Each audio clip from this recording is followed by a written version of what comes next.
If your woman absolutely cannot handle you having any kind of boundaries, she can't handle you having any kind of power. And therefore, she is not going to follow anywhere you're going to go. So it may be that you chose a woman that will not allow you to grow and to become the man that you've been designed to be. There's a chance that that would happen. But here's the thing. The truth is that boundaries are one of the most significantly healthy relational constructs out there. It is like, if you are unable or unwilling to set boundaries, you will not have a strong relationship. All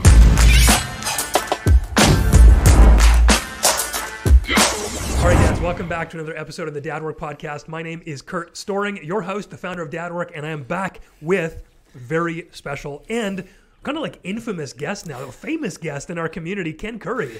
Because I will say, Ken, like I just was telling you, the guys in my community, in the Brotherhood, they know that like a lot of what I say is like your stuff. We go, as Ken Curry says, we go, oh, you got to be internally referenced. We go, oh, remember that podcast that we did with Ken? I think it was December 2022. So now, if you guys remember that, if you're listening, amazing. And like you said, we covered a lot of the ground. So I had you back for round two. And I'm really excited about this. Been looking forward to this for a couple months. And I'm going to stop talking. And I'm going to ask you to give us a 30-second overview of who you are and what you do. And then we'll jump into the questions. I'm looking forward to this, man. Thank you for being here. Sounds great, Curt. I appreciate coming back. It's been a year since we talked. And yeah, that was a great conversation we had. Let's see. My name is Ken Curry. I'm a licensed marriage and family therapist out of Colorado. And I'm 62 years old. I'm a grandfather. I now have two grandsons. I think the last we talked, I only had one. And so I have two grandsons. I have three kids who are adults. I've been married this next summer. I'll be married 40 years. It's kind of a milestone for us. Incredible. Yeah, it's really something else. Let's see. My practice is primarily working with men. I've been doing that for, 15 years now. And I have groups for men. I have some content on Amazon. I got 4 books out there. And let's see, what else? I'm a bow hunter, and I love the outdoors. That's one of my favorite things, is just to get outside. I try to get outside whenever I can. That's what I do every day, walking and getting outside. So, I think that's the quick introduction. There you go. Yeah, well, hey, you sound like a extremely reasonable, well-rounded, sort of useful man to listen to. And so I'm hopeful that the guys listening will get as much value as last time. And I'm just going to sort of rifle through a couple of questions that are mostly from the men that we work with, things that I just haven't covered as much or I didn't struggle with personally. And maybe you, having worked with a lot of men, will have seen sort of answers to these. So the first one I want to talk about is passivity. And this one, honestly, comes mostly from the wives, because the passive guys aren't looking for the action. It's the wives saying, what is going on here? Now, the other thing is, though, the guys who are passive probably know it. They're just maybe not well equipped to do something about it. So I wonder if we can talk about this idea of passivity in men, maybe where it comes from, some of the things that we can do to encourage more confidence and action taking. But can you maybe set the stage for this topic and what we're looking for and what that kind of shows up as in the life? Sure. Let me start with a question. Could you clarify or define a little bit more about what you're talking about with passivity? Yeah, so a lot of times I will get a message from wives who see my content and they're like, if only my husband could take leadership, if only my husband could take responsibility, if only he could X, Y, and Z, but he's just too passive. And so it's usually the man who is probably providing, but that's about all. And so when he comes back, he almost, I like to say he abdicates responsibility, and his wife, I would say out of her own safety, ends up taking that leadership role and almost starts resenting him for it. And so he's kind of like scared to take action. He's not, he's maybe fearful that he'll get in trouble if he does something wrong. So he just sort of condenses and isolates. Does that make more sense? Mm-hmm. It does. I'm just trying to think of because you're specifically talking about in a marriage, in the home. Gosh, there's a couple places I can go with this. Let's see. Let's start with the grand scheme of things. And you'll probably like this, Curt, because this goes back to the beginning of the dawn of time with Adam and Eve. Let's go. And if you read the story of Adam and Eve in the garden with the snake coming up and all this stuff, you'll see there's some really important things. And it's really fun how in the Bible they tell a story. And the story has these clues in there that just make the story just go, if you notice the clues. And so we've all heard in Sunday school, here's Adam and Eve, and then the snake comes up and talks to them and says, hey, eat the apple, right? And what the snake, or in that metaphor or in the story, it's Satan trying to create something really ugly for humans, and which creates the fall of mankind, sin enters the world, and all this. But so the snake is kind of throwing this information at Eve and talking specifically to the woman, right? And basically saying, God's holding out on you. There's something more you could have if you eat this fruit of the garden, of the tree of knowledge of fruit of good and evil. You'll be like God, right? So right now, God's holding out on you. You're not like God. And so Eve's like, And she looks at the fruit and she's going, hey, this looks great. Maybe that's exactly right. We need to eat the fruit. And so we always think it's just Eve, right? But there's this phrase in there where she's thinking about the fruit, and then she turns to her husband, and it says, Adam, who was with her, right? Now, that's the big clue right there, because here's Adam, who's watching this whole thing go on, and he's not doing a dang thing, right? And so this is the fall of mankind, where Eve takes a bite, and then she gives it to her husband, and everything falls apart at that point. And so the story, when it says Adam, who was with her, you realize, wait, something really big has just gone on. And the big thing is two things, silence and passivity. Because here's a man who is at the beginning, who's listening to what's being told to his wife, and his wife thinking about what's been told, and it's obviously lies, and the way that Satan lies always has this truth in it, and then he has a lie mixed in. And then Eve takes it and goes, okay, fine, let's do this. She goes, hey, this looks great, let's go for it. Adam doesn't say no. He doesn't say this is BS, what the snake said. He doesn't say, no, we're not doing this, stop right now. But he lets it happen. He just lets it all happen. So he's silent and he's passive. So why am I bringing this up to your question? It's because this has been an issue with men since the beginning of the dawn of time. Right? Since the very beginning, the first story that we hear of a man and a woman starts with silence and passivity. And I would say both of those are equally a problem with men. And so here we are going, okay, so if that's how the fall of mankind started, was with a man being passive and not holding a boundary and not saying no and not saying, hey, wait a second, this isn't right. Of course, that's kind of what you're talking about with leadership. He wasn't a leader. He was passive. He let it happen. And of course, that's like I said, the fall of mankind. So what am I saying here? The passivity that we're talking about is something that has gone on forever in the lives of men. And so we see that story and we go, okay, there's two things that are really profound, that huge negative consequences happened in the world. And if you look at it and you go, all right, what does that mean for us today? And the challenge would be, I need to be a man who is not silent, and I need to be a man who is not passive. And so the two categories, my voice and my presence, are the two parts of this thing. That the most powerful part of a man is my voice and my presence. And so as I use my voice to be able to say, like I was saying, say no, this is ridiculous, we're not doing that, we're not going in this direction. Or we talked in our last podcast about blessing our children with my voice as a father, being able to say, man, you're good enough, you got this kid, I'm proud of you. The power of a man's voice is immense. It's huge.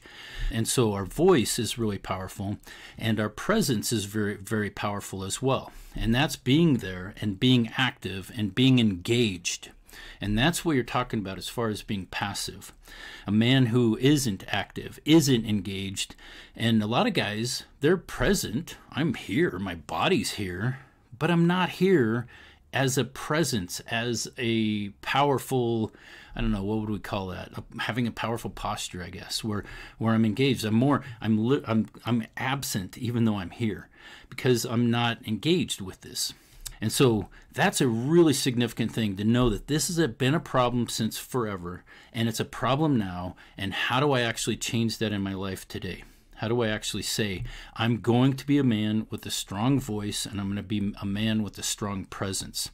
And so that would be a high commitment to make, and to be able to say, that's what I'm committed to, and that's what I'm going to start building in my life. So that's just kind of start off with it. The second thing I was thinking that came into my head immediately was the whole idea of a man being at home. Oftentimes for men, we have a high level of a desire to be competent wherever we are. And competence is a really significant thing for men. I want to be competent. I want to be good at what I do. And so most guys, when they go to work, they got it figured out. Man, I go to work, I know what I'm doing, I'm competent. Oftentimes you get a new job and there's a learning curve for 6 months to a year or whatever. But eventually I get it and I figure it out, and then now I'm at work, and that's where I feel competent. I know what I'm doing. When I get home, I feel incompetent. I feel like, man, what am I doing here? What does she want? What is really going on here? And so what happens is at that point when I feel incompetent, I kind of begin to defer. Well, she knows what she's doing, or this is her turf, or this is her place, her home is her place. So therefore, when I come to the house, this is kind of her spot. So I'm going to defer because I don't feel competent, for one, plus I'm kind of giving it to her. So that's the other reason why I feel like a lot of guys are passive at home, is the whole idea of feeling incompetent, like I don't really know what I'm doing. Curt, what questions do you have from there? Hey guys, it's Curt Storring. I want to take a quick break to tell you about our family leadership blueprint. If you want to lead your family better, if you want to build an intimate marriage, if you want to confidently raise great kids, then I highly suggest you download the family leadership blueprint by Dad.Work. You can find that for free at dad.work/blueprint. It includes 5 main pillars that you need as a family leader to thrive and see success. Head on over to dad.work/blueprint to download your free copy today. That's dad.work/blueprint. All right, let's get back to the show. Yes, thank you. That is an excellent way to set it up, because I think I like this this two-pronged approach, I should say, because on the one hand, there is, well, actually, you know what? I think they're almost the same question, because I wrote down, how do you stop being passive? And then also, how are you building competence? And I wonder if they're actually the same thing. So that's useful for guys to be like, okay, at least I've got the oldest problem in the world for men. And here's maybe why. But I think men were failed along the way with lack of initiation, which maybe we'll get to. But I also wrote down skills. Like the thing that we do in all of my courses, in our communities, one of the major foundational pieces is relational skills.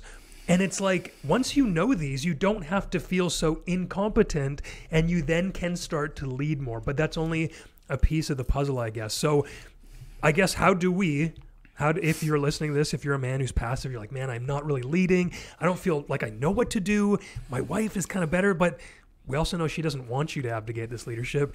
Where might a man start? And maybe that'll give us a more multi-pronged approach to go from there. Or maybe you just answer the question in one go. Who knows? Yeah, this is, there's so much to this. I just wrote pitfalls, so make sure we loop back onto that. Because there's a really big pitfall when you actually start leading. But the desire, it's interesting that a lot of women really desire their husband to take the lead. And they'll say it. My wife did this, and it was a really big part of our journey, of me being passive, her being a natural leader, and she just kind of took the reins. And so it starts with a commitment, like I was saying, the commitment to have a voice, to have a presence, to say I'm not going to be passive anymore, or the commitment to say I'm going to be a leader in my home. I'm going to now be a presence in my home where I'm going to make some things happen. And it's not that you come in and take over. I've enjoyed the metaphor of Picard and Riker from the Next Generation Star Trek, the captain and the first mate, right? So when the captain left, when Picard went off and did whatever he would do, and Riker totally took over. He had the Enterprise and made sure everything was totally working, and he did just fine. So it's not like your wife's not incompetent. She's very competent, but she just doesn't want to be the one who is in the lead because her shoulders aren't designed to carry all the weight. of all the responsibility. And so that's a really significant thing to think about, that this got to be on, when ultimately it's on me. This is my responsibility, but I have a really strong first mate. And so what that means is that I'm not going to disregard her. She's my partner, and she's going to be a really strong resource for me as we make decisions. So I'm not going to just make decisions or just do things unilaterally. It's going to be, yeah, let's do this. Okay, let's do it. And I'm going to decide and move forward. But it starts with the commitment to say, I'm going to be a leader. I'm going to have more of a presence in my home, and start to have the conversation with your wife. What does this look like?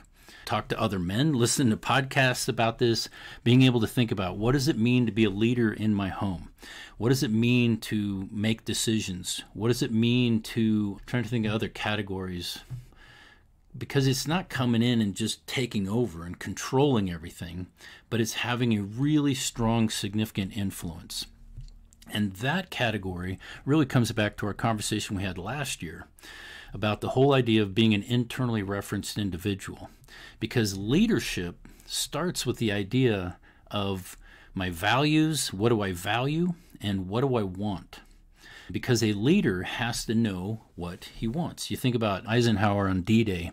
He planned this thing. He definitely took into consideration all the people that gave him good information. But when it came down to it, he planned it. And he said, here's what we're doing. And it's because this is what I want to do, and this is what I know is right.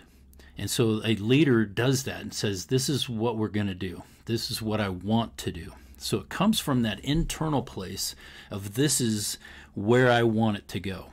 And so that's my vision. And so a leader has a vision of where he wants this thing to go, or she, it's any leader, has the vision and then says, this is how I'm going to make it happen. So I influence and start to make it happen. So I have the vision. Here's where I want to go. Here's where I want this. Yeah, this is, and so I start to make it happen. So that's a really big part of this whole thing is coming in, influencing, but it starts with, this is what I want. And most guys kind of think about their main thing in the home is, what does my wife want, or what would make her happy? And that's kind of that's a pretty significant pitfall, because you've heard the whole happy wife, happy life thing. And I just wrote that down. I was going to ask you. Okay, let's go. Well, the thing is, we've all heard that. And the thing is, it just doesn't work. It just doesn't work. And because if you do the happy wife, happy life thing, it ends up nobody's happy. Because it's kind of like what you're saying. The wife sits there, all the pressure's on her to have to be happy all the time. And she can't have a mood. She can't be upset or whatever it is. And so everybody's trying to reduce her anxiety and make her happy, which then just makes everybody unhappy. And the really odd, if you turn it to where it's happy life, happy wife, it actually works. Where if a man lives to make his life happy, and this is what leadership would be, I'm going to make the life that I want in my family. I'm going to make it as happy as I can for me. It's weird. Everybody's happy. It's really crazy, because it totally turns that other thing on its head, which is it totally doesn't work. And so if a man starts going, what do I want? What would make me happy? What would be my vision for a beautiful family? Where do I want this to go? It actually works really well for everybody. And that's kind of what would you call it? A paradox, I guess, because we all think that it would be the other way. And so if I'm living to make my wife happy, it's kind of like a leader, let's say a president who leads according to the polls. If I'm only going to make a decision because 55% of the people want this, and it turns out that it's probably not the right thing to do or the wisest thing to do. It's just that 55% of the people want it, so then I'll do it to make them happy so that I get re-voted in. What's that called? Re-elected, right? Yeah. And I'm doing it just to get re-elected so that everybody likes me, and it's horrible leadership, because I'm not leading out of my values and out of my moral compass and what I know is right. And that's where I need to lead. And so coming into the leadership of a family, the other pitfall is this, is that you have a system right now that is kind of working, even though your wife's going, no, I want you to be a leader. and you're being passive, but it's the way the system's working. And once you start to say, no, I think I'm going to start leading. Yes, dear, I will start leading. And start actually thinking about what would it mean to have a voice and to set boundaries and to say this is where we're going and to start to have a vision and to set family values and to be able to think about where we want to go as a family and what we want to do and what we're going to do with debt and our money and what we're going to do to be able to serve our community or whatever it is, that this is where we're going as a family, is that you will start to now be present and start making moves and influence. But guess what? The system is going to push back because the system has always been this way. And even though your wife is saying that I want you to lead, there's going to be a lot of pushback. And the thing is, think of it as this is a normal thing. It's normal for her to push back. And other people, or some people might call it a shit test. You've probably heard that term before, where she actually wants to test to see if this is for real. Are you really going to be a leader? And she's going to do things that are going to push back and to try to test whether this is for real. Now, part of it is the system actually pushing back, because the way the old system was is you being passive, and now it feels really uncomfortable with you being a leader. But then also the whole thing of she's testing to find out if this is really a source of security for her. Is this real? And so that's another pitfall as I start to develop my leadership, to expect some pushback. So yeah, did I answer your question, Curt? Yeah, and this is so good because it's fertile ground for about 10 other questions. But as you were saying, the trust factor, I experienced this myself. Mm-hmm. I sort of got better along the way, and then it was like worse. I was like, I'm better. Why are you making this so hard on me? And eventually, it turns out after a couple months of this, she's like, yeah, I didn't believe that this was really you because it hadn't been before. Mm-hmm.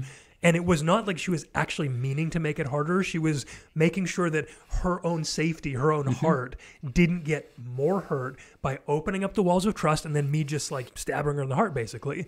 And I've been thinking about this recently, like almost like a castle wall metaphor, where I think a man is supposed to create the castle wall around the relationship so that he and his wife are safe because of him.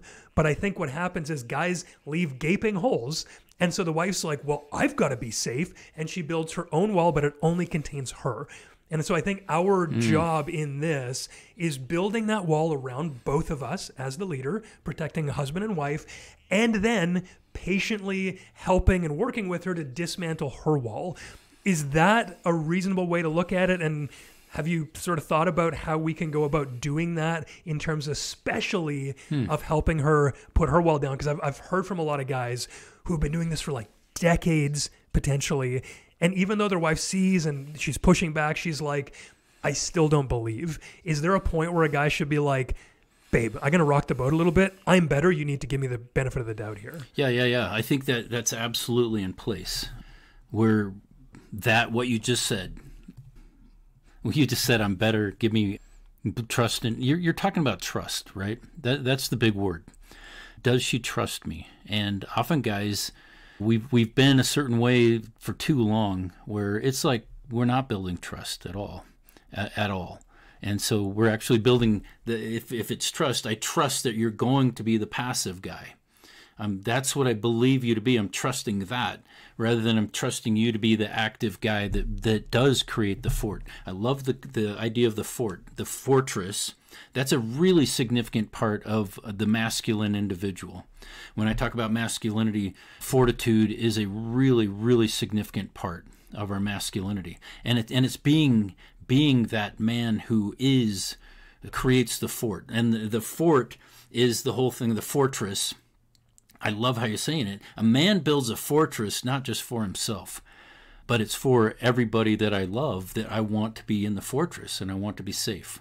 And that's what we do. But that's part of building that. The leadership is I'm building this fortress. I'm building a secure place. I'm building a place of love. Remember, I was talking about the vision. This is what's going to be in my fort. Safety, love, security, education, it's a freedom, all kinds of different things like that. And what you're talking about also with her fort, and I think that is an apt idea, that she's building her fortress, but it's around her. Or it's around her heart. And how would I take brick by brick off of her fortress? That's a great thought. And the whole idea comes down to trust. And trust, to me, has two really significant parts, or pillars, you might say: vulnerability and accountability. And so, the vulnerability side of things is a really tough thing for a lot of men to navigate. But here's the thing. I don't think masculinity has been designed to be vulnerable except for one place. Well, two places. Let me give you two places. They're both very intimate, close things: your relationship with God and your relationship with your woman. And so that's the only place. And with your kids, I'll give it with your kids, right? To a certain degree, and some with your closest friends, right? But that's about it. But it starts very vulnerable with God, vulnerable with your wife, and less vulnerable. When you get out to the world, man, there's no vulnerability at all. I am a man of I am fortitude through and through, right? But when it's with your woman, vulnerability is absolutely essential, because I'm going to give you my heart. I am opening this thing up. And vulnerability means that you can do whatever you want with this, right? And so here's the thing. And when I'm vulnerable with you, when I'm open with you, and this is what men have failed to do, is talking about what's going on inside of me. Like, for instance, you just said, it really bugs me that you got your walls up. I've been a really good source of security for you for 2 years now that I've been doing this work. And it really bothers me, and it kind of disappoints me that you still can't trust me. That would be a very vulnerable statement that you would give your wife. But that's that conversation about being vulnerable. Popped into my head the old John Denver song. He goes, "I gave her my heart, and she stomped on my aorta." That's John Denver back in the day. But that's the whole thing. I'm giving her my heart, and she can do what she wants with it. So that's a really significant part of trust, is being open and vulnerable with my woman. And a lot of guys, you'll hear it out in the manosphere. The whole thing is, once you be vulnerable with your woman, she's going to stomp on your aorta, or she's going to disrespect you, or she will no longer have respect for you. And in some ways, it's true. But if I balance my vulnerability with being having fortitude, where you're not going to mess with this. And if you do stomp on my aorta, guess what? There's some consequences. You cannot treat me like this. And if I have really powerful boundaries within that relationship as well, and calling her out for being disrespectful, and having really strong boundaries with how she treats me, then that's where the respect comes back. But you can't have an intimate, close relationship with a woman without being open and vulnerable. That's just across the board a relational reality. And so... No, go ahead. Sorry, can I jump in here? Because this is so relevant for so many guys, I think. And there's this almost like this inability to be vulnerable, not because they don't want to be, not because they don't know what to say, but because they're literally uncertain that they can handle the emotional leadership. And so if I tell you that you've got access to my heart and you stomp on me, well, I'm sorry, but my fort's made of straw. You're like, you're going to crush me, and then I'm going to be sad, and then I'm going to prove to you that you can't trust me. And so, like, I think there's 3 things I've written down here that all circle back to the emotional ability to be strong in yourself. Absolutely. And so, like, can we talk about that? Because that's also work, and a lot of guys just don't do this. And I work with guys who sweep things under the rug because they're like, oh, maybe she'll forget because I don't know if I can handle this. How do we start to handle this as guys who don't have any training, or I like to call it emotional digestive tract, to process and deal with the emotions? Like, where do we start there? Oh, it's a good question. So the thing about the emotional, dealing with emotions, the first thing you were talking about, though, and I don't know about dealing with emotions initially with your question. The first place my head went was the idea of fortitude really is a big part of a really significant part of being a really strong masculine individual is having internal fortitude. Right? And that's what you're talking about. Being made of straw. It's like, yeah, it's the 3 little pigs, huff and pluff and poof, it's gone, right? And that's what happens to guys that don't have much fortitude. Their wife will criticize, they'll push back, and all this, and you just, whoa, and I'm gone, right? And so being able to build the work is building your internal frame. And your internal frame, this goes back to our conversation last year, talking about what, I didn't use the word frame, but frame is the word that we're talking about today. How do I have a strong internal structure that won't break under pressure, that won't bend, that is a rock, right? That's how we actually build the ability to be that leader in the home, is I have to have that strong internal frame. And the frame is my identity, my integrity, my values, my moral compass, my character, the things that make me me, and the things that I believe are true, and the things that I know are right, and the things that build my strength. Because it's also my physical body as well. And if my physical body is strong, it's part of my fortitude. It's part of my ability to be able to think well, my intelligence. That's my frame. And it really starts with the who am I question. And we talked a lot about that last year with the whole idea of being able to defeat shame and the idea that I'm a piece of crap. And this kind of goes back to what I was just talking about. If I feel incompetent, it's like, it's okay. I don't have to be perfect. I don't have to know everything. I can use her skills in the home to be able to help me as a leader. Yeah, what do we do with this? What do you think about that? Right? I can be incompetent and still be okay. Because think about it. You're not going to be competent at everything. And if you're going to master anything you ever set your hand to, there's always a season of incompetence. Imagine trying to learn the guitar. I've tried to learn the guitar. It takes forever to get the chords. Man, your fingers feel so silly for the longest time. And then all of a sudden you go, ding, got the D chord. And there it is, right? And then you get in, and it's like all of a sudden you're figuring it out. But it takes a long season of feeling inadequate and incompetent to be able to master anything. So to be able to set your hand to it, to be able to say, I'm okay with this. So why did I go off on the idea of that? Man, so you know what? I'm not even sure I'm going to answer that for you, because the thing that's in my head is like, I didn't want to come back to what we talked about last time, but everything comes back to what we talked about last time. That's what I was talking about. Frame, exactly. Yes. So Curt, you're asking, how do I be a man who doesn't crumble with the first bit of criticism? Right? Or first bit of pushback. And that's the whole thing of being able to be open and vulnerable and with massive, strong fortitude in my frame. That's where we want to be. So that here's the thing. Okay, as a father, one of the most important things is to being able to set boundaries with your kids, right? And so here, the book Boundaries with Kids says two things. It's the parent's job to hold the boundaries. It's the kid's job to push against the boundaries, right? And you don't have to read the book. That's all it is. And so just to know that my kids always push against the boundaries. And the thing is, why do they have to push against the boundaries? They have to know that they're pushing against something solid, right? And when the parent holds the boundary, then they push, and then guess what they do? They go, now I can relax because I know where the boundaries are. Kids with high anxiety have no boundaries to put. They push and it goes, oh, and they push through it, and because their parents give in, and it creates a ton of anxieties for kids. But parents with really good boundaries and have fortitude, so this is the same thing, not equating your wife to your kids, but it's a similar thing. If she pushes up against this thing and it ain't moving, it's a freaking rock, guess what it does for her? I can be secure in that. If she pushes and it's like the straw you were talking about and it kind of drifts. What's here? Nothing's here. And so she can't feel secure.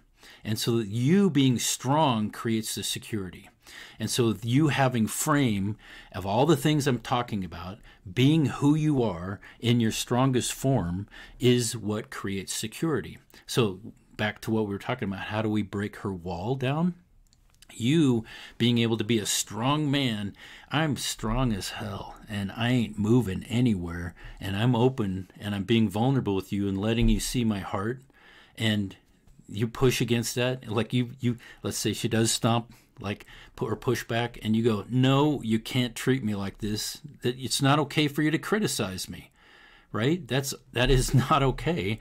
Now she's feeling the fortitude. She's feeling the strength. She's feeling your voice. She's feeling your presence, and she knows that you are somebody with which to contend. And that is what creates security for her. And believe it or not, that's part of what's going to take down the bricks down off her wall, because now she can feel secure because you are a strong man who isn't going to put up with anything. And I'm going to be vulnerable and open and let you know what's going on in here and let you see who I really am. And that's a really big part of this whole thing. So that's vulnerability. Second category of trust is accountability. Right? Accountability is the thing where when I make a mistake, I own it. Right? I'm responsible for what it is. If I make a mistake, yep, I made a mistake. And I think we talked a little bit about this last time with the whole idea of not saying sorry, right? Of being able to go, I made a mistake. I was wrong. Shouldn't have done that, right? That is a really significant part of building trust, because every one of us have worked for a boss who had no accountability, and they would always blame somebody else or throw somebody under the bus or whatever. And it's like, after a while, you do not trust that person at all. And so trust is eliminated if the person has no accountability. The best kind of accountability is self-accountability. When I make a mistake, I own it and I say, I made a mistake, shouldn't have done that. The second best is other accountability. It's when somebody says, that really hurt when you said that, or man, I don't think that was right for you to do that, or whatever, but somebody else calling you out.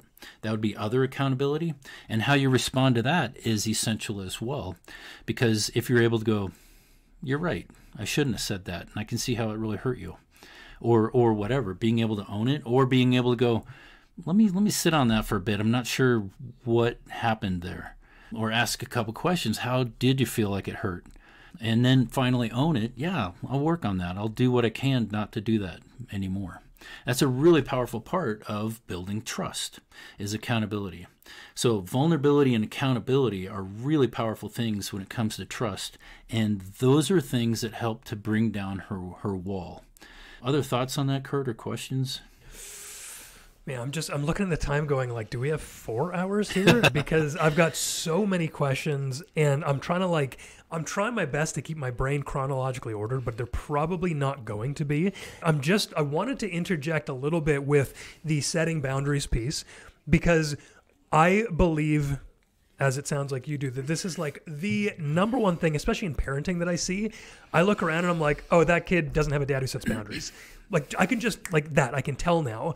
And I know that there's a lot of guys that I've worked with who are like, okay, I set the boundary, but she just like went nuclear and she pushed harder. And like, I don't know if I'm supposed to keep going now. And then she's not going to trust. So like, how are guys who are like almost scared, I guess, to set those boundaries? Oh, you know what? Pardon me. I'm thinking as I'm speaking here, guys. Let's say that there's a fear that if I set a boundary, this will be her last straw.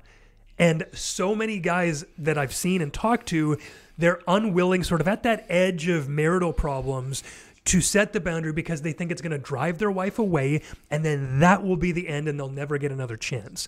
I think that, honestly, I've seen that to be true. Sometimes that may be the case, but the alternative is you live a life that's not internally referenced and you feel like that.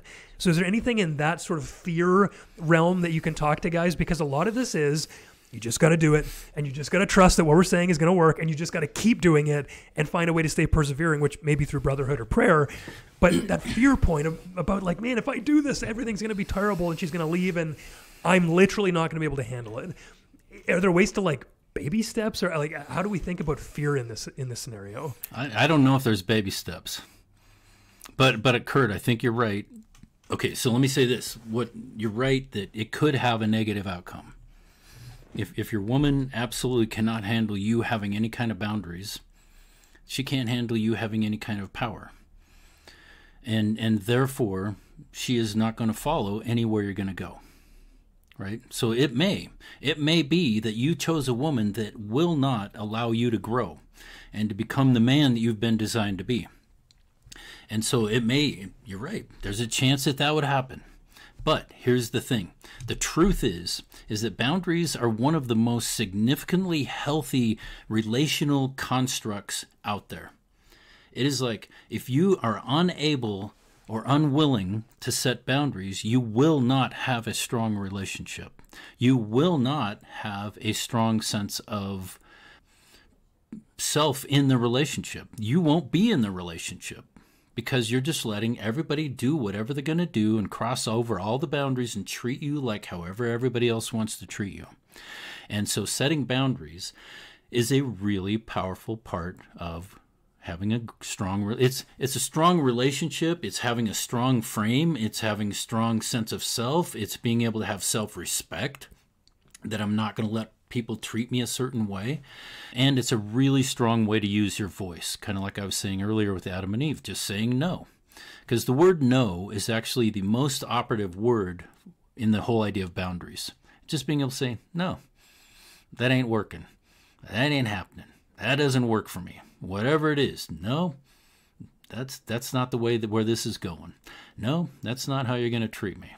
Whatever it is, it starts with the word no.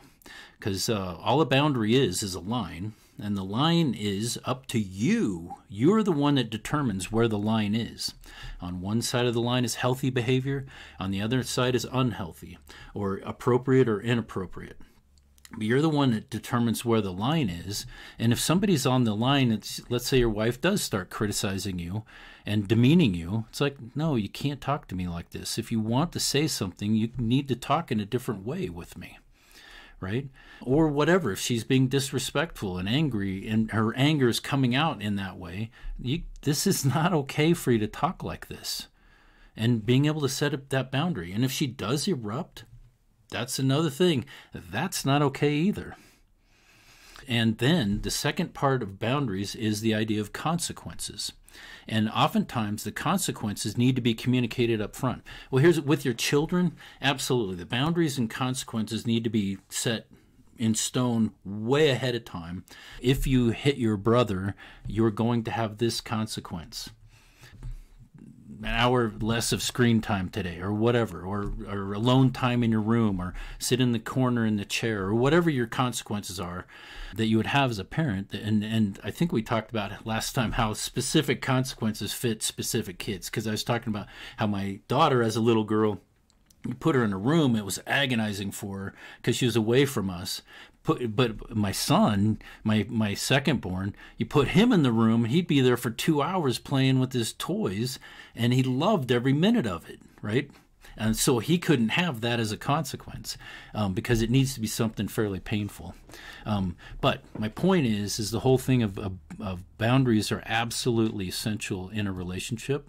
Let me give you 2 books. One is the old classic. It's actually called Boundaries. It's by Cloud and Townsend. And it's just an old classic. Kind of comes from a Christian bent too, but it's very, very good with the whole idea of what boundaries are.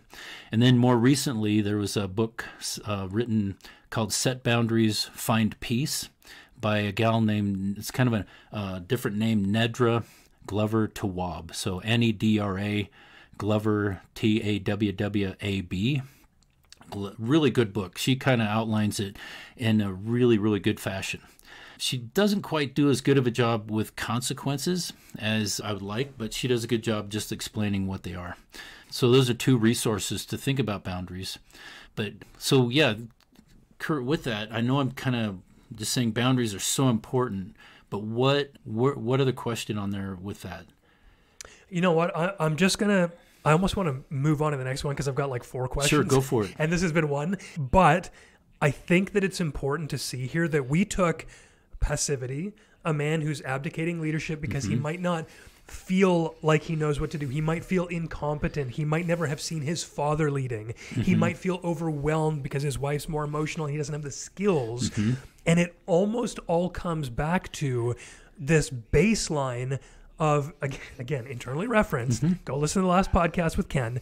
Internally referenced so that you know what's acceptable and where you're going. But there are these almost like micro skills like vulnerability and accountability, like setting boundaries, like having consequences, and like perseverance. Because I think all of this will suck for a while. Speaking of incompetence, I would rather be incompetent trying to be a leader than be incompetent failing as a husband. So I think you almost pick your pain here, but I think it's important for guys to realize that you're looking for this, like, well, what are the action steps? That's what I'm thinking in my mind is guys always want action steps. It's like the first one that you said is realize that you could have a voice and a presence and decide to do that. And it's like, bro, that's the easiest thing in the world, but I can feel men's fear. And so I'm glad that we touched on some of those things to give the competence relationally so that they can take action. But I do want to just like veer off probably 90 degrees here, although it may be related. Thoughts on procrastination. And I wanted to ask this because we've been talking about this inside of our brotherhood. We've got habit stacks. We've got things we want to do. We've got a leader's mindset. We're trying to set a vision and a boundary. And a few guys will trip up over like, I just get so anxious about doing stuff that I don't do anything. And it's a simple 10-minute job about an expense report or putting the baby gate up, but it's ruining the trust in relationship. And I think maybe that's where this connects. So I wonder if you've worked with men on procrastination and if it ties in here at all, or maybe if it's just a totally separate thing, if we could talk about that. So Curt, this is a really tough one for me because procrastination has not been something I've wrestled with. And so most of everything that I teach and all this, it's like, this is what I've wrestled with. Here's how I've overcome it, right? And procrastination, for some reason, is not something that I've wrestled with. But to your point, a lot of men do. And so when I've really come down to it, there's so many ideas out there. I think you had mentioned something there, the whole thing of like 7 habits. They have the urgent and the important concepts that try to make you think about what's this, and there was the 5, 4, 3, 2, 1 just do it thing, and then there's like they use animals like monkeys and frogs and all kinds of stuff to try to teach guys how to actually get out of the habits and all this. And there's so much out there. I don't know what actually works for guys. Maybe it is everybody kind of has their different tone or their different kind of procrastination when it really comes down to it. But for me, I think the biggest thing that really helps guys is the whole idea of thinking, again, it's an internal-external type of concept where most of the time when it's something I'm procrastinating about, it's something that somebody else is expecting of me.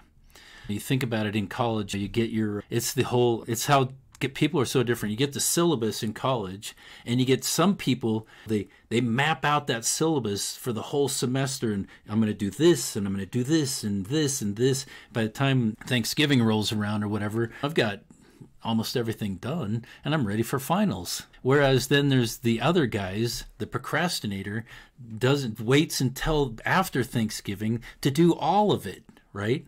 I'm going to do 5, 10-page papers and blah, blah, blah, and all this stuff. And so it's just really interesting how different people roll and whether it's feeling like I can't do it, because you kind of were leaning on the fear of being exposed or the fear of being imperfect or not getting it right. And so I'm not even going to do it because if I do it wrong, I'm going to get in trouble. There's so many different categories, and all those categories are external things, right, that I'm worried about what's going to happen rather than just doing it and not having any fear. But the category that I was talking about was the idea of, gosh, how do I put it? I might have written it down. No, why am I, all of a sudden, this is what happens every once in a while. I was thinking about something else, and it is internal, external. I'm trying to help my brain to get back. Sorry about this. It'll come up. It'll come back. It always does. It does. It's okay. The thing, maybe I'll just put a personal spin on it. Okay. I know what it was. It was the whole idea of, remember, it was somebody else telling me to do it, right? That's what I was starting to talk about. And so if it's something that I want to do, usually I have no problem doing it. If it's something else wants me to do, usually that's a problem. Like if I was going through it, if the teacher's telling me, or if my wife's telling me, or if my boss is telling me, or whatever, if it's on my list that my wife made for me, for my honeydew list or whatever, it's not necessarily what I want to do. So I'm gonna hold off. Usually what this comes down to is what I call teenage power or reactive power. And so what that means, if somebody else tells me to do something, if I have a teenage type of power or autonomy, I'm not, or freedom, that's what it is, teenage freedom, where my freedom is all about doing the opposite of what somebody else expects. Right? So a teenager, if my parents want me to be home at 11 o'clock, I'm coming home at 11:05 or 12 o'clock. I'm going to I'm going to express my autonomy by doing the opposite of what they want. Right? That's how I express my autonomy as a teenager. And most of us have a little bit of that stuck within us. And so it's always what somebody else tells me. My freedom actually is like, I'm not going to do what they say. I'm going to push back, or I'm going to hold to the last minute. And that is actually, like I said, teenage freedom. It's reactive freedom. It's really not freedom at all. It's only doing what they don't want me to do. And so oftentimes that's what guys who struggle with procrastination, some guys, that's part of the whole what's in the mix. And so shifting that to, what do I really want to do? Do I want to put up the baby gate? It's like, yeah, I want my baby to be safe. I want to get that done. So I'm going to do it because that's actually what I want to do, not just what my wife's telling me to do. So I have to choose, where's it coming from my wants or from what somebody else's want. And I have to begin to learn what I want, where it's true freedom, where I'm living my life doing what I want rather than reacting against what other people want. Does that make sense, Curt? Yeah, does the word motivation make sense here? Because I'm just thinking about, like, even the expense report example. Yeah. It's like, man, you're telling me to do this. It's 10 minutes. I don't want to. It's so boring. But if you flip that to be like, I want to advance in my work for the benefit of my wife and children. I need to do this. And therefore I want to do this because the goal is bigger. It's almost like just a messed up motivation. So rather than like, I don't want to do that because you're telling me to do it, it's like, well, I would love to do this because I want something bigger. Yeah, exactly. And without the vision, I think a lot of guys miss. And that also goes for family leadership. Like, well, I don't want to go through all that hardship. Well, bro, what is at the end of the tunnel? You're going to look back and regret not doing the things you, quote unquote, don't want to do right now because you don't have a big enough vision. Yeah, Is there something there to pull on? Yeah, because the narrative, think about the vision. It's like, I want to do the baby gate because I want my wife to trust me. I want to do I want to do this or whatever because I'm building the vision. It's much grander. I want not just my children to be safe, but I'm building that trust, and I'm breaking down her wall, and I'm doing this, being able to think way beyond. Because you think about it, the kid's sitting there going, I don't want to do that. It's total reactive freedom. It's like being a teenager, but this is taking a completely different posture in your life, saying, what do I really want? It's not about the baby gate. It's not about the expense report. It's about, what do I really want in my life? Do I want to be engaged and active and present and moving and leading and visionary? What do I really want? And I hope, Curt, that really kind of rings true for guys that wrestle with procrastination, that would really help them to think it's not about the baby gate. It's not about the 10-page paper. It's about, what do I really want in my life? I think that's probably what's my vision, like being able to build my career, being able to build my intimacy with my wife, being able to take down her defensive walls, being able to build trust, being able to build intimacy and closeness, or being able to build my own internal fortitude. Whatever it is, that's the biggest thing that I really have a vision for, that I really want to accomplish, that's so much bigger than the baby gate. But it is the baby gate. It's 100 baby gates a day that I'm doing to be able to build those things that are so much bigger. Hey guys, it's Curt Storring. I want to take a moment to tell you about our private training community, Dad.Work Legacy. If you're a married Christian father, I want to invite you to join us inside of the Dad.Work Legacy community. Joining us inside Dad.Work Legacy gives you the full Dad.Work course library, giving you everything you need to know about family leadership, fatherhood, marriage, communication, emotional mastery, and so much more. But you also get access to a community forum of like-minded Christian fathers. This is a place where you can come to learn everything you need to become the role model for your children, the shield for your wife and children against a degenerate culture. We're doing it all inside of this private community. If you are ready to level up your fatherhood, marriage, and leadership game alongside other good men, join us over at dad.work/legacy. Hit the button to apply, fill out a quick form, and we will get you in the doors. That's dad.work/legacy. Enjoy the rest of the podcast. Yeah, that's so good. That is, man, this resonates with me in a weird sort of way because procrastination is not a huge thing. But man, I'm just going to confess right now, I've got a lot of teenage freedom syndrome because I've developed my entire life for maximum freedom. And it's only recently where I'm looking around going like, I could do literally anything. This is too much. Where I'm like, I need more constraint. And that's very scary to me because I put freedom in line with like the ultimate virtue. Now, there's a lot of spiritual stuff behind this because for me, I'm realizing that obedience is the most important virtue. So it's shifting a lot for me. But I have recently made a decision to increase intentional restraint in my life. And one thing that we've done is this was from prayer. This is me being as obedient as possible. We've been not getting a dog for a variety of reasons. I prayed. God's like, do you trust me? I was like, yeah. I was like, you should get a dog. I was like, what? No. And so anyway, we got a dog and it's a puppy and I don't know what I'm doing, but man, there's so much constraint now and I really like it because my wife and I are now teaming up. My kids are now part of this mission. And what did I want out of this? A cohesive family moving toward a vision and a mission. I could not do that with a strictly online business, with not being with them all the time. And so that's only one step. I'm now looking at like, what is a physical business that the family could build? What are other side businesses that I've not done because I'm so freedom loving that I'm like, oh, I don't want to do that because it might not be $1 million hit. Like all of these little things, I'm like, well, do them, add constraint, and then see what happens. And that's been so interesting for me. But the base of all of that was I wasn't willing to do any of this because I needed to guarantee the outcome. And for me, I was looking at success equaling results, not obedience and doing the work, not digging the ditch, but filling the ditch. That was where I looked for my value. And so I've been going through a whole bunch of internal change recently to have my heart corrected by God that he just wants me to do the thing and be faithful and that he will give the increase. And so anyway, this is like a long-winded way of saying I've got a lot of what you're talking about and I'm actively working against it by adding constraint. And that's felt like a maturing process because mentally it still doesn't make sense. Like, bro, you've designed your whole life. I've worked online for like 12 years and it's all been about travel and freedom and doing whatever I want. And it hasn't been fully satisfying.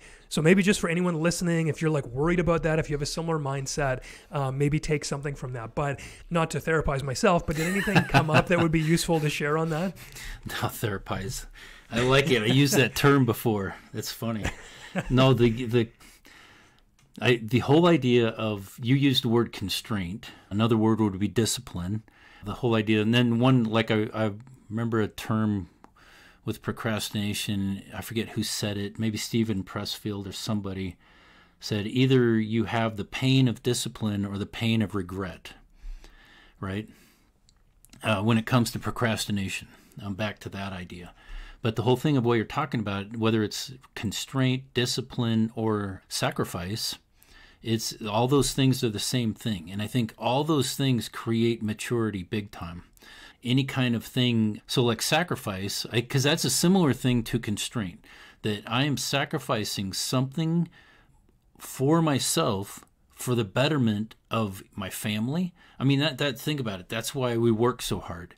Man, I'm sacrificing a lot to be able to provide for my family, right? Or let's say we go, you know what, I'm going to go golfing this weekend. I'm just going to do 9 holes rather than the 18 that I really want to, because I need to spend some more time with my kids, or I need to do that baby gate, or whatever it is, right? And so it is. I love your thinking because it's purposefully engaging in discomfort for growth. And that's a really powerful concept. And so the discomfort is whether it's adding a constraint in my life or making a sacrifice or adding discipline into my life. I'm going to do things that I know are really good for me and my family, even though it's not something that I might want to do. It's something that I really want to do that more fits my values and my vision for my life than it is for just having fun. Having fun may be part of my values and vision, but the whole thing of what really, it's more about what do I want versus what do I really want. and really, and when I say really want, that's kind of casting the vision, like Curt, you're talking about. I love what you're saying, that the dog's bringing you guys. It's like you didn't even expect it. All of a sudden there it was going, man, this is bringing so much, like you said, cohesion and fun, and as you're and you have to get outside and walk the thing, and that's all a major plus, right? And so, yeah, does that make sense with sacrifice and discipline being part yes. of your It's so good because, like, I think, just based on my faith, sacrifice is like the most powerful force in the universe. It saved humanity in many ways, I think. To put sacrifice with the constraint, with the discipline, and then what you said about like that being the requirement of growth, that really crystallized and clarified the whole idea in like a sentence, which is really helpful for me because I try and talk about this a lot. So thank you. That's another Ken Curry says for me. And all right, so we're going to move on to the next topic then. I appreciate that. But the thing that is maybe the last thing we'll touch on is maybe the process of a man who is overwhelmed by emotions. And so this is almost it might tie into some of what we talked about already, but it's almost the opposite in a sense, where instead of being that man of fortitude to a rigid degree, he's the man who lacks fortitude to the degree that every time he's got an emotion or a thought, all of his attention turns to it. And he cannot get beyond this story that he's telling. There's a lot of judgment when an emotion comes up. There's a lot of, oh, I'm worried that this is going to happen in the future, so I need to start panicking now. There's an uncertainty and an unconfidence in some of these men that I'm thinking of. And it's almost like this, it can't even help himself because he's too, like, what is the word? Just like petrified, frozen. Maybe that's the fight, flight, freeze response. He's almost too frozen to do what's going to help him. Like, I know I should be praying, and I just can't. I know I should be taking 5 deep breaths, and I can't. I know I should be journaling, and I can't. And so I just keep repeating the same mistakes over and over and over. And that's a trust killer. With the wife, it makes him feel bad. For men who are like really emotionally sensitive, and maybe this is just a great overdevelopment of the heart, but an underdevelopment of the castle walls. Have you worked with guys like this almost on the opposite end where it's not stoicism, it's like, I'm feeling everything all the time? Okay, there's a lot in there. So, yeah, because I'm thinking about definitely guys that feel all the time, or they find themselves crying easily, right? The real sensitive guy. And I'm trying to think of what you just said as well, because it's another category. I don't know if I'm going to be able to get all the different categories, but the thing is, yes, there's a lot of guys out there who feel really, really deeply, right? And it's really hard because it's like when they're feeling, their eyes well up or they tear a little bit, and it's like they feel exposed. Like, oh my gosh, somebody's going to know that I have a sensitive heart or whatever. And then there's the stoic guys. And so there's kind of there's this overly sensitive, and then there's this super stoic, and kind of that whole spectrum with that. And being able to think about how do we live in the middle there, where it's like the stoic guy is probably disregarding what's going on inside of his heart, where this guy is giving too much regard to what's going on inside of his heart. But let me give you this. So a lot of times people say that women are more emotional than men. I actually don't think that's true. I think that we're all human. We are equally emotional. And so, but men do emotion different. We've been designed to do emotion different, and that's why I like how you're saying, how do we balance the fortitude and the vulnerability of emotion?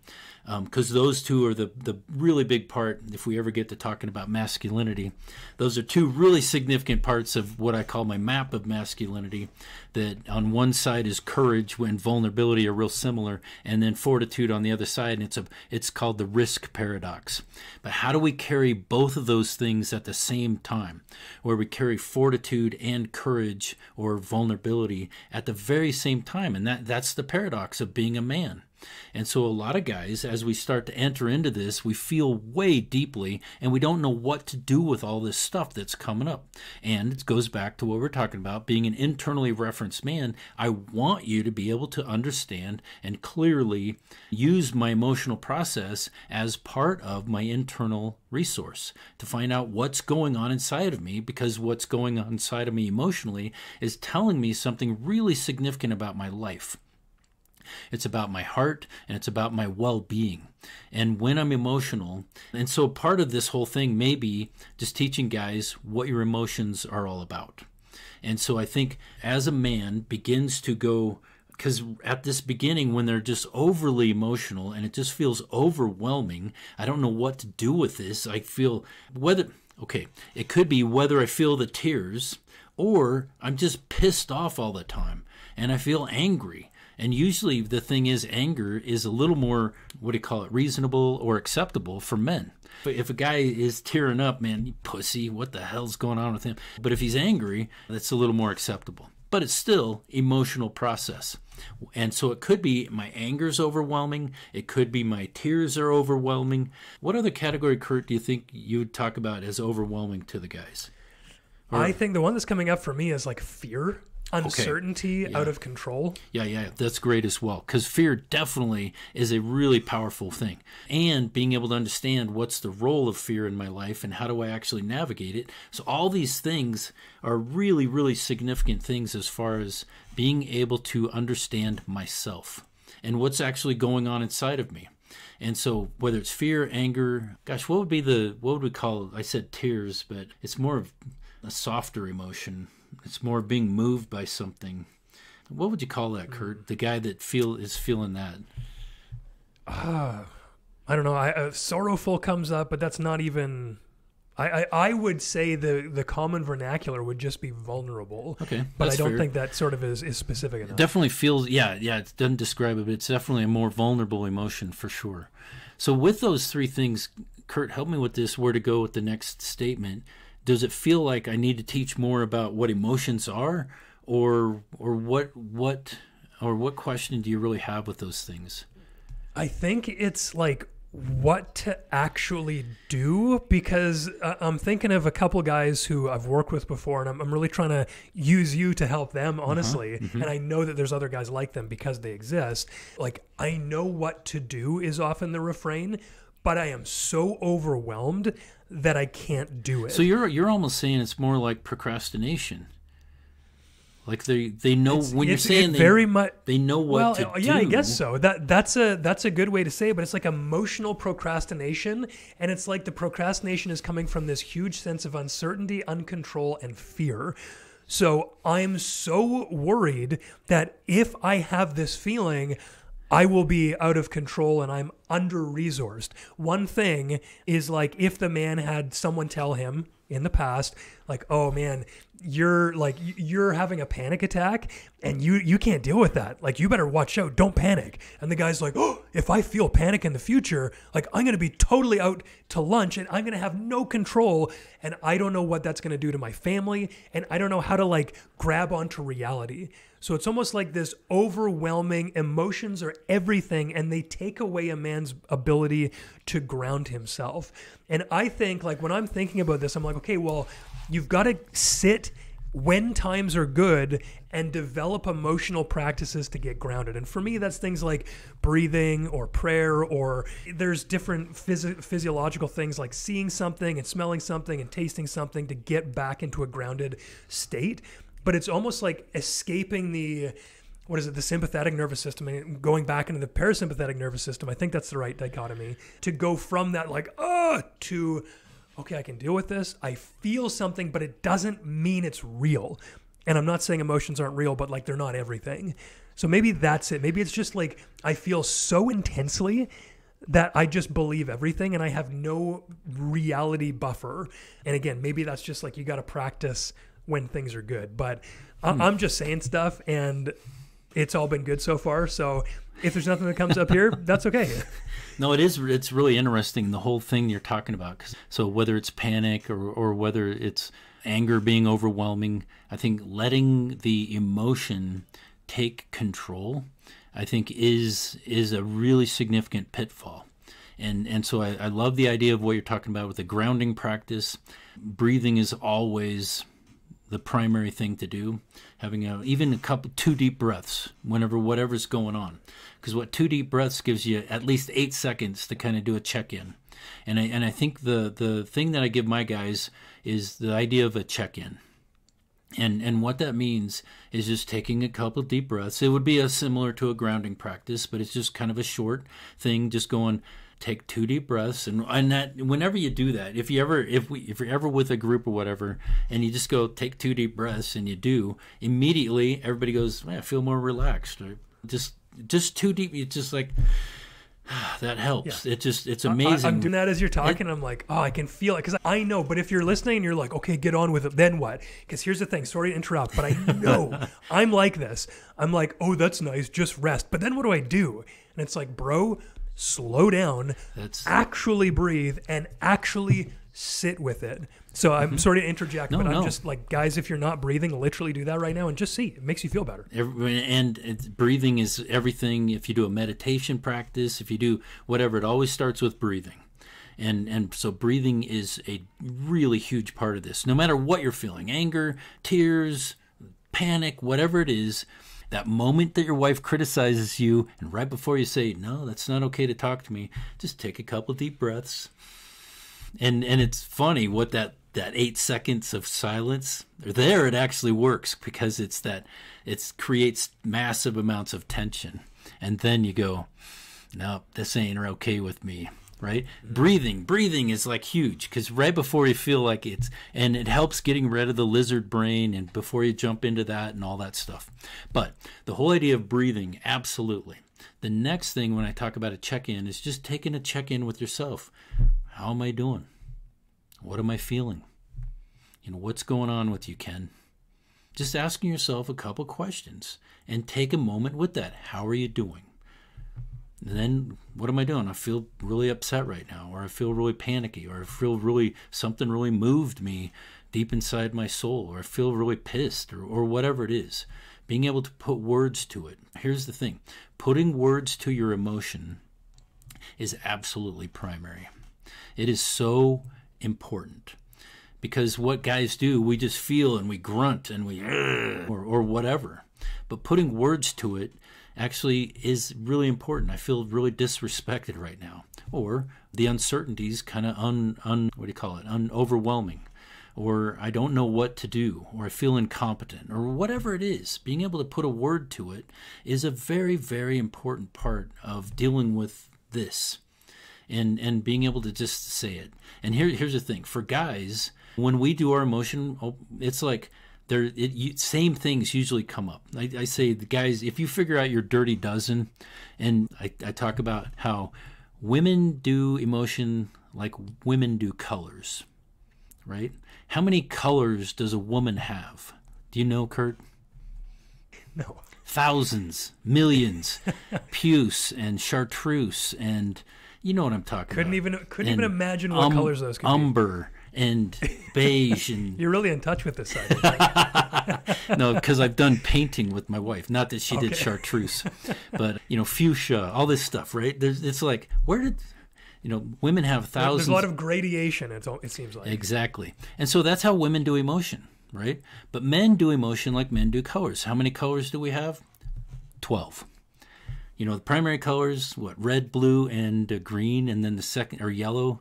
The secondaries are green, orange, and purple, right? That's 6. And then we got black, white, and gray. That's 9. And then we got pink, tan, and brown. And all we need is the suffix ish. That's blue-ish.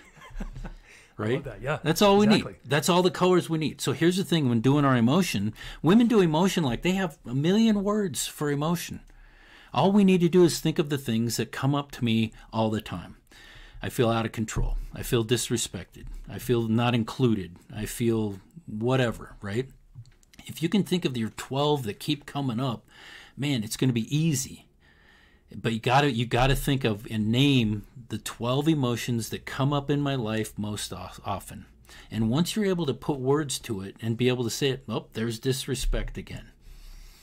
There I feel belittled again. There it is, right there. There I feel deflated again. Deflated is actually a word a lot of guys feel. And there it is. And so once you put a word to it, then the next thing is being able to think about, what is that saying about my well-being? And that's the how am I doing? If I feel disrespected, guess how I'm going to be feeling in my well-being? It's way down here. I don't feel really good about life right now. So then the question is, what do I do about my life if I feel disrespected and my well-being has been diminished? That's going to be a spot where I need to set a boundary. If somebody's disrespecting me, or if I feel disrespected at work, I need to communicate, this is not okay. I need something to go on. And so every time I have an emotion, whether it's anger, or whether it's being moved to tears, or whether it's feeling anxiety or panic, it's always telling me something about my well-being. And when I discern what my well-being needs, now I can actually do something about it. And that's what you're talking about, Curt. How do I actually do something? And so if I feel disrespected, that's where I'd talk to my wife. It's not okay for you to criticize me like that in front of the kids. We can have the conversation, but not in front of the kids. Or whatever it is. I'm trying to think of maybe something else, like at work or whatever. But if now I can have a conversation with somebody, whether it is holding them accountable or setting a boundary, it's being able to say, this is what I need right now. And then being able to ask them, can you provide that for me? Could that be something you have a conversation with yourself about? I'm just thinking about someone who's overwhelmed with their own fear or panic or uncontrol. Okay, so think about fear. Usually it's fear of something. Does something come up, the Curt conversations you've had of what fear guys would have a fear of? What? Literally of the feelings themselves. There's so much they're going to throw me off. And if something happens externally, then I'm going to feel panic and I will do anything not to feel that. But because of that, I fall right into it. So it's almost like, could you have that conversation with yourself, which is like, hey, when this comes up, you're okay. And you've lived to this point. Absolutely. I think this would be a totally different conversation, but that's the antidote to anxiety. Anxiety and panic are really similar, but the antidote to anxiety is you're okay. It's actually confidence. So confidence correlates perfectly with anxiety. When confidence is high, anxiety is low. When anxiety is high, confidence is low. So if I feel a lot of anxiety, what do I need? Confidence. And I need to go back to being able to say, I'm okay, or I got this, back to because ultimately, like you said earlier, it's the story that you're telling yourself, I can't handle this. Or I'm going to die, right? And that's the story that I'm telling myself. But what's the truth? Man, I've gotten myself through every situation ever. I can handle it. I got this. And so the conversation with yourself, what do I need right now? When I feel the anxiety, panic, it's, I got this. I need some confidence. I need to remind myself that I can handle whatever's going on. I got this. I'm okay. I'm going to be just fine. And even though that's kind of a conversation you're having with yourself, it's the truth. And the thing is, I've forgotten the truth, and that's why anxiety and panic has taken over, is because I can't handle it. No, you got this. You can handle it. Or maybe I'm feeling like I can't. What do I need to do to increase my skill level in my realm of emotion? I have the tools to be able to get the tools. Or read a book, or have a conversation, or listen to a podcast on emotion, or whatever it is, right? Or talk to somebody about emotional process, right? That's me taking responsibility for my life in something that I need to learn because this is feeling overwhelming. That's what I need to take responsibility and be able to say, what do I need to do? What moves do I need to make? How can I move through this and get better at this? Beautiful. I love that. Thank you for that, because it breaks it down into a very actionable and almost like, I think that a lot of guys I talk to are almost, they don't even know that you can get better at this. That was me. Uh-huh. Like I started breathing and like meditating for 10 minutes like 8 years ago, and it did something to me. I was like, oh, I could not scream at my kids for like sometimes. I didn't know that was possible. And so like as you're listing these steps, I'm like, oh yes, I got to tell guys that like this specific thing, you can just get better at if you just practice the same way that you'd practice your golf swing. And there's guys out there who are like spending $1,000 on golf lessons, they're spending $1,000 on business, and they don't put any like actual $25 to buy a book. Like, go buy the books that Ken just said. Go buy Ken's books on Amazon. Like, go do something and you'll get better. But it's just about skills, and you don't have to be an incompetent forever. So, Curt, think about that. You just said golf, right? What do you do before every golf swing? Breathe. Practice. You breathe. Oh, okay, yes. you breathe. And what kind of mindset do you? I'm gonna clear your mind. I'm gonna hit nice, the ball. Calm, confidence. You visualize where the ball's going, right? That's what it is. You do it for golf. Why wouldn't you do it with your emotion? Exactly. Oh, man, that's so good. I love that. That takes that to a whole new level. Man, Ken, thank you for putting up with my sort of verbosity in the style of which, or in the style I'm asking these questions, because I'm trying to get this like really real and useful for the guys I work with. And it can feel like one thing listening to me, but when you have much more wisdom than I do, it's, I think, hopefully more impactful for them. So thank you for that. This has really settled a lot in me and taken disparate ideas into one place as well. So mostly thank you for your patience and thank you for sharing all of that. Where would you send men who want to learn more or listen to you more or read or just connect with you? Let's see. I would send them to that podcast we did last year. I think that was really meaty. I tell you, there's a lot in there. And then my website is solidman.com. And so that'd be definitely a place to go. And then the whole thing of, let's see, email. My best email is kencurrylmft@gmail.com. And if you just want to have a question, thought, anything, just send me an email. I'd love to respond to anybody for sure. Beautiful. All right. Thank you very much, Ken. You bet, Curt.